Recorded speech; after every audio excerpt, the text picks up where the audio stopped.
Hey, it's Linda with Lavender Blue Floral. We are getting ready to do a bridal consultation this morning. So what we've done is come to the venue. This bride will be getting married at a little church on the property of the venue and then having a reception inside the venue. And so we'll be talking about two different sites for what her needs will be.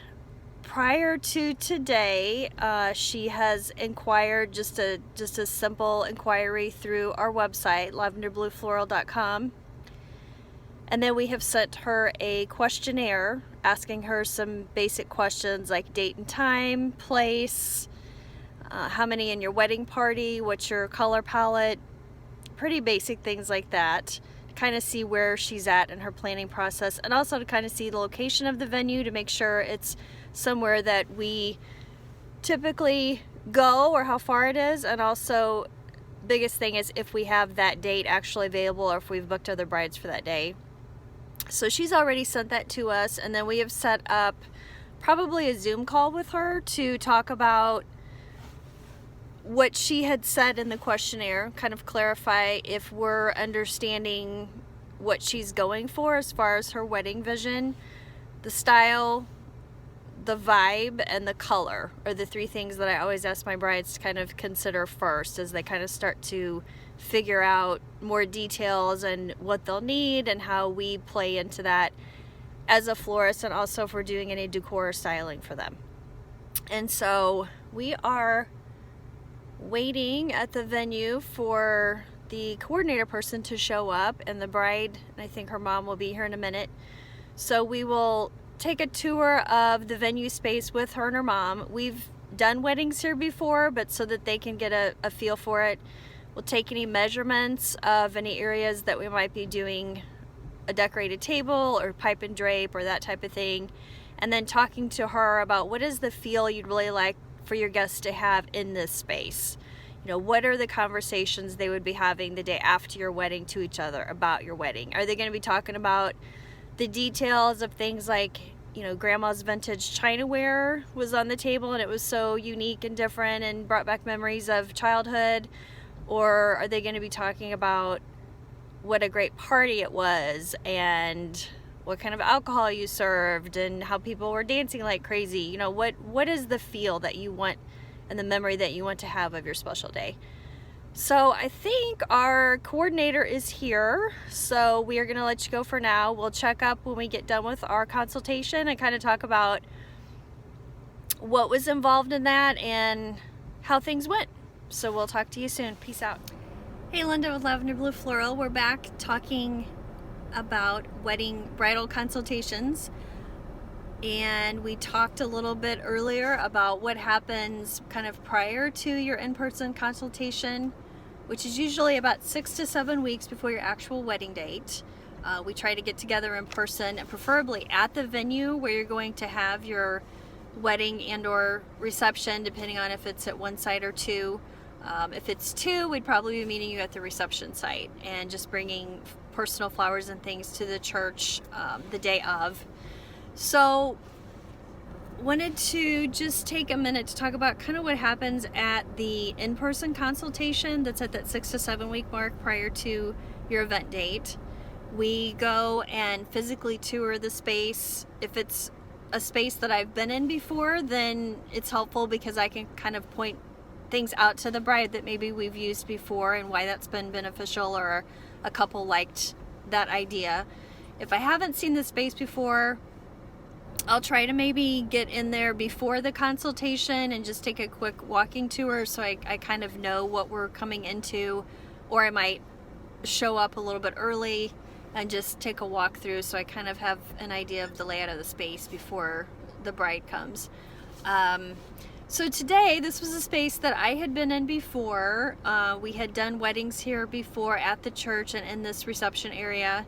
And so that was helpful because I was able to talk to the bride and her mom about questions they had, things like what type of tables does a couple usually have? Do they usually have a memory table? Do they have a gift table? How big should that be? Where should we put our cake? Things like that. Things that you don't necessarily think about until you're in that space and you're thinking about your guests walking into that space and where their eye is looking, you know, where things are set for that they're supposed to be doing, like sign a guest book, look at the memory table, put a gift down on a gift table, that kind of thing. So that's why it's really helpful to do the on-site consultation, so we can look at that space together and talk about, okay, so this is what it'll look like on the day. Your guests are going to walk in here.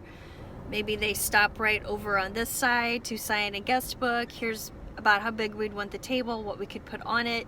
And then as they walk on through, these are the things that they're going to see.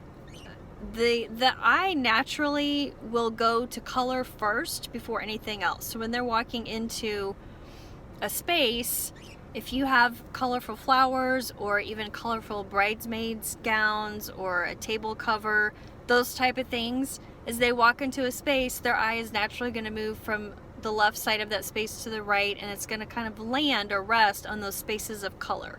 So that's something to kind of think about as you do your layout. It's kind of funny because the bride's mom asked me today if I was a planner, because I was spouting off all these ideas and kind of getting them to think about the use of the space and how the day that would play out. I'm not a planner, but frequently I kind of feel like I am, because I do have a pretty good idea of what the space will look like once it's utilized and what it's going to feel like. So the bride's job at that point really is to just think about, again, like we talked about in the first part of this, you know, what is the feel that she really wants for that day? Is it more about people being comfortable and having a space over on the side to go and sit and chat while things are going on? Or is it more about, does everyone have access to the bride and groom, and where will they be seated if they aren't going to be moving around the room necessarily, because maybe there's not a lot of space between tables, or different variations to that. So that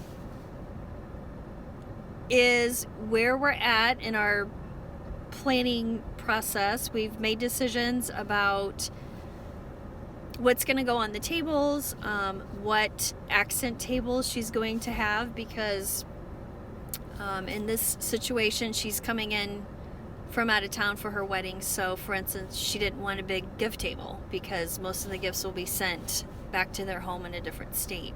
So all those little details and things, we like to kind of trigger their brain a bit on thinking about, again, what's the flow of the room, where are people's eyes falling to, and how do you want things to go, you know, when it's time for dinner. Do you want them to go to a completely different area and have tables set up for food there? Do you want everything all in one space? So those are just a few of the things. We can talk, you know, we'll do other videos on this and talk about it more later, but hopefully that's a little bit helpful to you in just thinking about, before you go to that consultation with your florist or planner, what are the kinds of questions they're going to ask me that I might need to think about. You don't need to figure out the logistics. In the case of a wedding planner, that's really their main job, is to figure that out. If I'm doing a smaller wedding, I try to help out as much as I can with those kind of things as far as what's going on in the space or at the church. I don't typically do things like make travel arrangements or handle different budgets or that's kind of things. That's what a planner is really good for. So anyway, that's our video for today. I'm really excited about this wedding because the bride absolutely loved the church. She'd never been in it, and it's a historical site, so she loved that. She loves vintage and kind of old classic style things, and so it was really, really awesome to see her eyes light up as she pictured her and the groom walking down the aisle in a couple of months. So that's what I love about what I do, is just being there in that moment of their eyes lighting up, and that picture shows up in their brain of, you know, the two of us together on that day, and what that's going to feel like and what that's going to be like, because, you know, we've waited for this for so long in a lot of cases. So reach out, let us know if you enjoy these videos or if they're helpful to you at all. If they really aren't and you'd rather we talk about other topics, to do with our floral studio, we can do that too, but we've had a great morning with a bride and she's really excited about her wedding, and that makes us happy. And we will catch up with you later. Peace out.